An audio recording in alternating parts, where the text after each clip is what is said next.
Hey WhatsApp guys, this is me Lovjeet Arora. स्वागत है आप सभी बच्चों का आज की इस क्लास के अंदर। जी हाँ, बिल्कुल सीबीएसई ने कर दिए हैं सैम्पल पेपर रिलीज और एक एक करके सारे टीचर्स अपने अपने सब्जेक्ट के सैम्पल पेपर का एनालिसिस आपको बता रहे हैं और बहुत हद तक सबने आपको ये चीज़ क्लियर कर दी होगी कि भाई पेपर के अंदर चेंजेस तो हैं। यानी कि पिछले साल के अगर हम सैम्पल पेपर्स के साथ कंपैरिजन करें तो यस, इस साल के सैम्पल पेपर में आपको काफ़ी सारे चेंजेस हैं जो देखने को मिलेंगे।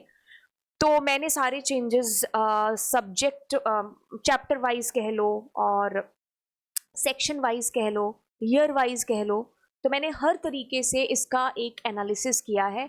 तो मैं आपको हर तरीके वाला एनालिसिस एक्सप्लेन करने वाली हूँ, बट उससे पहले एक बार देखते हैं कि भाई सैम्पल पेपर को डाउनलोड कैसे करें।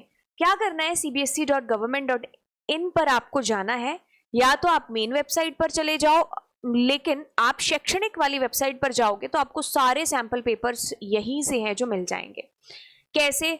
आप डायरेक्टली सीबीएसई एकेडमिक्स पर भी जा सकते थे, अदरवाइज जैसे आप गए यहाँ से भी आप आ गए शैक्षणिक यानी कि एकेडमिक वेबसाइट के ऊपर। जैसे आप यहाँ पर आए तो आपको दिखा एक हाइपर लिंक जिस पर लिखा हुआ था सैम्पल क्वेश्चन पेपर, और जब हमने इसके ऊपर एरो लेकर के गए तो एक ड्रॉप डाउन अपीयर हुआ और हमें ये पता चला कि सारे सालों के जो भी सैम्पल पेपर थे वो सारे के सारे आपको एक एक करके दिखने लग गए। तो यानी कि 14, 15, 16, 17 सारे sample paper line by line है। आपको जिस साल का सैम्पल पेपर निकालना है आप उस पर क्लिक करके जाइए अपनी क्लास के अंदर, उसको डाउनलोड कर लीजिए। ना केवल आईपीसीएस का बल्कि हम हर सब्जेक्ट का ऐसे ही डाउनलोड कर सकते हैं पेपर।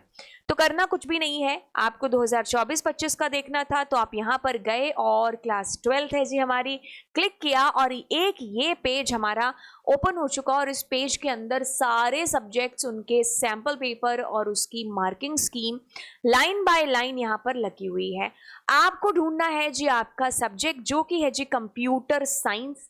हम यहाँ पर क्लिक करेंगे सीएस के ऊपर और एक भरा पूरा हमारा पेपर 10 पेज का सामने हमारे खुल जाएगा। अब जैसे ही आपने इस पेपर को खोला तो आपको पहला चेंज जो दिखाई दिया कि यार पिछले सालों के जो पेपर हम कर रहे थे उन पेपर के अंदर आपको मिल रहा था 35 क्वेश्चंस का क्वेश्चन पेपर। यानी कि अगर आपने अभी हाफ ईयरली अटेम्प्ट किया होगा या आपके टीचर्स ने आपको कोई पेपर दिए होंगे सॉल्व करने के लिए तो 35 थे, बट यहाँ पर 37। जी हाँ, बिल्कुल, ये एक मेजर चेंज जो इस साल के सैम्पल पेपर में हमें देखने को मिला है। सैम्पल पेपर वो चीज है जो आप कह लो कि भाई पेपर से पहले पेपर वाली फीलिंग, तो यानी कि ओरिजिनल पेपर में भी हमें 37 क्वेश्चंस देखने को मिलेंगे। ओके, तो ये है जी आपके पास में 37 क्वेश्चंस, और बाकी क्या क्या चेंजेस हैं चलिए जी देख लेते हैं। अब क्या करते हैं, इसके लिए हम ओपन करते हैं इस बाइफरकेशन वाली विंडो को, और देखिए अगर हम चैप्टर वाइज बाइफरकेट करते हैं आपके पूरे पेपर को, और हमारे कुछ निकल करके आ जाते हैं Python revision tour, working with function, stack हो गया, फाइल हैंडलिंग हो गई। तो ऐसे करके हमारे सारे टॉपिक वाइज भी आप कह सकते हो, क्योंकि ये मेजर है, मतलब इनको एक टॉपिक भी नहीं कहा जा सकता क्योंकि अपने आप में सब कुछ है। अगर पाइथन रिवीजन टूर कहें तो कोई छोटी चीज़ है, बहुत बड़ी चीज़ है। हम कहें वर्किंग विद फंक्शन, बहुत बड़ा हमारी चैप्टर है, मतलब एक तरीके से आप कह लो कि एक पूरी कहानी हो गया ये, है ना। तो मैंने ऐसे सबको एक अलग अलग बाइफरकेट कर दिया है। आप जब जाओगे ना अपने सैम्पल पेपर को लिटरली ओपन करोगे, आप डर जाओगे अगर आपने क्लास 11th अच्छे से नहीं पढ़ी है, क्योंकि जाते आपको जितने भी क्वेश्चन है 9, मतलब जाते जो सामने जो क्वेश्चन मिलेंगे ना सारे के सारे 11th क्लास से उठा रखे, यानी कि बिल्कुल पाइथन रिवीजन टूर। मेरी वो हर पिछली क्लास जिसमें मैंने एक चीज के ऊपर हमेशा फोकस किया है वो कि आप आधी लड़ाई लड़ करके जा रहे हैं क्लास 12th का अगर आप पेपर देंगे और बिना पाइथन रिवीजन टूर के देंगे तो आपके लिए पाइथन रिवीजन टूर बिल्कुल वो रामबाण की तरह काम करेगा। आपके हर क्वेश्चन के अंदर आपको हेल्प है जो करने वाला है, हर क्वेश्चन के अंदर जिसमें पाइथन इंक्लूडेड है। तो यानी कि पाइथन रिवीजन टूर को ना करके जाना, हाँ बिल्कुल इसी को बेवकूफ़ी हम कहते हैं, क्योंकि जब हमें चीज़ें पता होती हैं और फिर भी हम नहीं करते हैं, यही बेवकूफ़ों वाली पहचान होती है और हमें बनना नहीं है। चलिए, अब पाइथन रिवीजन टूर सेक्शन ने, मैम ने कहा 9 क्वेश्चन आपको जाते मिल गए, किसके? एक एक नंबर के। फिर आपके पास आया जी सेक्शन बी, बिल्कुल छोटे छोटे क्वेश्चन थ्योरी वाले जो आपको लिखने को मिल रहे हैं इसके अंदर, दो दो नंबर के, दैट इज 4 क्वेश्चन। आपको बड़े क्वेश्चंस में इसको नहीं रखा गया है। एक चीज मैं आपको बता दूं, पिछले सालों के जब हम पेपर देख रहे थे तो उनके अंदर आपने एक चीज पाई होगी कि आपको एक लिस्ट का प्रोग्राम मिला करता था, है ना, जिसमें आप कभी कह लो डिक्शनरी थी, कभी लिस्ट थी। अब वो आपको प्रोग्राम इसमें नहीं है, ठीक है। पाइथन रिवीजन टूर है एंड बस उसमें छोटे क्वेश्चंस में उसको इंक्लूड किया गया है। अब वर्किंग विद फंक्शन की बात करें तो यस, छोटे क्वेश्चंस में इसको इंक्लूड किया गया है। बाकी इसका कोई भी हिस्सा हमें किसी भी सेक्शन बी सी डी के अंदर नहीं मिला। लेकिन ये इतना छोटा नहीं समझना आपने इस चैप्टर को, क्योंकि जो फंक्शंस हैं वो आपको सीएसवी के अंदर भी इंक्लूड कर दिए। मतलब ऑफकोर्स आप फंक्शन ही बनाओगे ना, एक सीएसवी फाइल आपको राइट और रीड करने की दे दी, तो एक रीड का फंक्शन, एक राइट का फंक्शन, तो आपको बेसिक्स पता होने चाहिए, ढंग से पढ़ना है मतलब इसको भी। फिर एक्सेप्शन हैंडलिंग आपका देखिए, इसने क्या किया है, एक छोटा क्वेश्चन सेक्शन ए में कर दिया और एक बड़ा क्वेश्चन 4 नंबर का जो आपको सेक्शन डी के अंदर है जो इसने दे दिया है, ठीक है। अब करते हैं जी हमारे एक भरे पूरे कोर चीज की, वो है जी हमारी फाइल हैंडलिंग। 3 फाइलें थी कुछ हमारे पास में, और जी हाँ बिल्कुल सीएसवी, बाइनरी और टेक्स्ट फाइल। एक क्वेश्चन आपको इसमें छोटे क्वेश्चंस में है, फिर आपको 3 नंबर का जो हमेशा से बड़ा क्वेश्चन आता रहा है, देन आपको एक सीएसवी फाइल का बड़ा क्वेश्चन, और फिर आपको एक क्वेश्चन है जिसको आप किसी से भी कर सकते थे, बाइनरी से, सीएसवी से या टेक्स्ट से। जब आप पेपर खोलोगे तो आपको दिख जाएगा। तो यस, आपके पास फाइल हैंडलिंग खत्म हो गई। और अगर हम स्टैक की बात करें तो एक क्वेश्चन जो सदियों से चलता हुआ आ रहा है, दैट इज आपको प्रोग्राम बनाना है और स्टैक का प्रोग्राम बनाना है ना। तो ये 40 नंबर का भरा पूरा हमारा जो कह लो कि हमारा सीबीएसई ने बोला था कि 40 नंबर का होगा हमारा पूरा पूरा पेपर, और पेपर के अंदर पाइथन रिवीजन टूर इंक्लूड करके सारा पाइथन, तो 40 का आपको यहाँ पर देखने को मिल गया। अब हम बात करते हैं डेटाबेस और एसक्यूएल के सेक्शन की, और सेक्शन ए में आपको छोटे क्वेश्चंस बिल्कुल डेफिनेटली देखने को मिलेंगे। आपको थ्योरी क्वेश्चंस के अंदर मिलेगा, फिर आपको 3 नंबर 4 नंबर के भी क्वेश्चंस हैं जो देखने को मिलेंगे। तो आपको ये चीज समझनी चाहिए कि हर दूसरा या तीसरा क्वेश्चन आपको डीबीएमएस से भी आएगा, क्योंकि 20 नंबर का डीबीएमएस है। इंक्लूड करेंगे हम किसको, अब कनेक्टिविटी को। छोटे क्वेश्चंस है नहीं इसमें, एक बड़ा क्वेश्चन जो आपको दे दिया है, जो आपको बड़े ढंग से करना है, ठीक है। तो ये टोटल आपके 20 मार्क्स का आपको जैसा पता है कि सीबीएसई ने दिया है। एंड फिर नेटवर्किंग है, बड़ा क्वेश्चन 5 नंबर का जो आता ही आता है। फिर आपको थ्योरी क्वेश्चन है, और फिर नेटवर्किंग आपको एमसीक्यूज में भी बेशक है जो पूछा गया है। ईयर वाइज बाइफरकेट करें तो आपके 35 क्वेश्चन, 35 और 37 आपको ये चीज मैंने बता दी। अब सेक्शन वाइज अगर हम देखें तो सेक्शन ए में आपके पास 18 थे, 18 MCQs, but as you know कि अभी 21 आ रहे हैं।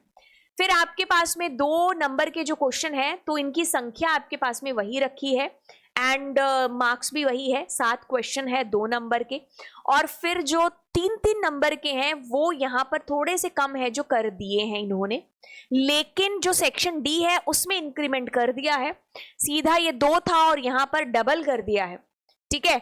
और फिर आपके पास में जो सेक्शन ई है उसमें एक मेजर चेंज किया है, दैट इज कि आपके पास जो प्रश्नों की संख्या है वो 2 है। ओके, एक तो आपके पास नेटवर्किंग ही होगा और दूसरा आपके पास में फाइल हैंडलिंग के अंदर से होगा। अच्छा जी, चलिए आते हैं हम लोग सेक्शन वाइज बाइफरकेशन के ऊपर। ये है जी हमारा 2023 और ये अभी हमारा 2024 है, तो ये 24 का पेपर है। अगर हम बीते सालों में देखें, सेक्शन ए के अंदर पाइथन रिवीजन टूर से हमें काफ़ी क्वेश्चन आते थे, बट इस बार तो काफ़ी ज़्यादा आ रहे हैं। एसक्यूएल की बात करें तो 3 क्वेश्चन यहाँ पर देखो, आपको हर चीज़ में इंक्रीमेंट तो दिखा है। वर्किंग विद फंक्शन में आपका एक कम कर लिया, बाकी देखिए आपके पास में इंक्रीमेंट आपको देखने को मिला है। लेवल ऑफ क्वेश्चन भी आपको पिछले साल के मुकाबले इस साल आपको थोड़ा सा हाई है, जो बिल्कुल देखने को मिलेगा। एंड सैम्पल पेपर तो एक तरीके से आप कह दो सीबीएसई का प्यार से मारा हुआ थप्पड़ है, क्योंकि जो ओरिजिनल पेपर आएगा वो इसे काफ़ी भारी होने वाला है। तो सेक्शन बी की बात करें तो आपके पास वर्किंग विद फंक्शन से जो एक क्वेश्चन आता था वो अभी नहीं है। बाकी आपके पास देखो, आपका जो सेक्शन बी है, अभी आपको वर्किंग विद फंक्शन अगर उसको निकाल दें तो बाकी सारी चीज़ें तकरीबन सेम है, बस संख्या जो क्वेश्चंस की है वो थोड़ी सी ऊपर नीचे है। बाकी सेक्शन सी में कंपेयर करें तो इधर देखो पाइथन रिवीजन टूर से आपको मैंने कहा ना कि एक क्वेश्चन आपको हमेशा आता था लिस्ट का और डिक्शनरी का लिखने के लिए, मतलब प्रोग्राम आता था, बट अभी वो आपके पास नहीं है। तो आपको स्टैक का प्रोग्राम बनाना है, टेक्स्ट फाइल का बनाना है, और एक DBMS यानी कि SQL वाले चैप्टर से आपको क्वेश्चन है जो देखने को मिलेगा। अब देखिए सेक्शन डी में थोड़ा सा आपको जो है चीज़ें अलग दिखेंगी। यहाँ पर देखो इसमें 1 2 3 4 क्वेश्चन इंक्लूड कर दिए गए हैं।